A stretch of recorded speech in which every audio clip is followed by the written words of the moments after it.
Here we have today Diaghilev, day 3, a very exciting day as far as I'm concerned, although I love day 1 as well with Scheherazade and Firebird and Petrushka, and I love day 2 with all that sexy stuff, but day 3, as we plunge into these last 10 years of his life, is to me a wonderful, wonderful time. And the whole tone of this day 3 is rather different.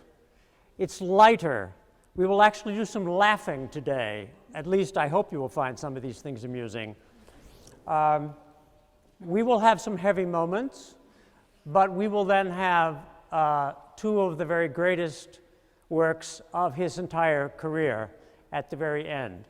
So it's an exciting day, and it's a very full day. So we're going to steam an oratorio. Right. Now we're back to something that's a little more difficult as far as the music is concerned, but a ballet that has lasted and has been reinterpreted by others as well. She was in Russia at the time of the revolution. You will see in this ballet the impact of that on her. You know the expression, it takes a village. This is a wedding where clearly the bride is not a happy bride. This is a marriage of communities. You will see an intensity. She actually has notes written in the score that this is not about love. This is not about passion. This is about duty. She even has a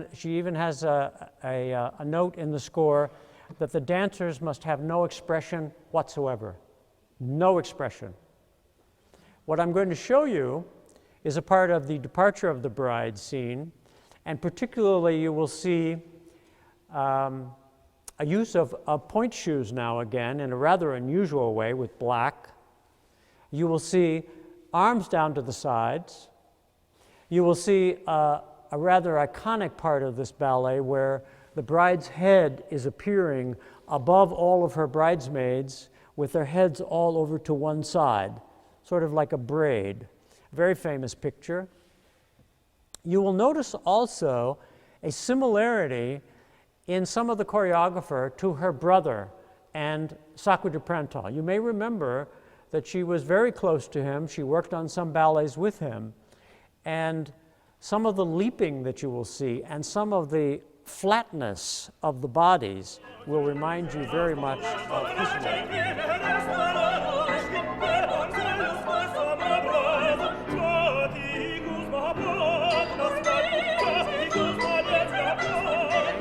On the computer after our session on Tuesday, checking some facts, and learned that the Victoria and Albert Museum in London has purchased this. They have found it and they have purchased it.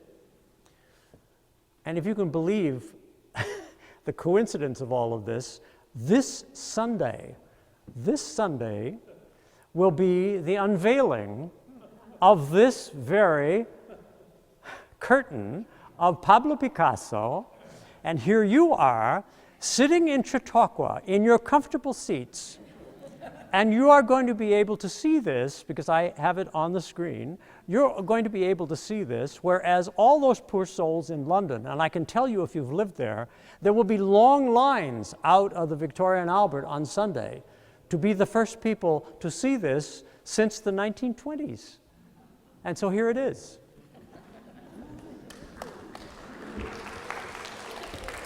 Now, of course, you're going to be underwhelmed after all of that. That's a very interesting question because, in fact, that is a particular difficulty. And when, here at Chautauqua, when we have students who are learning a piece with a recording, and then they come to the point of having to perform it with orchestra, some conductors are very good at remembering exactly what the tempi should be for each section, which is perfect for the choreography.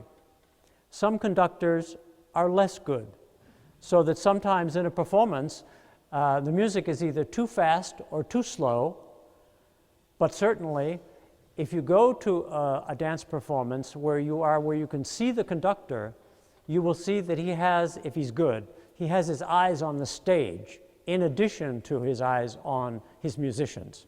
And so it is a terrific challenge, no question about that.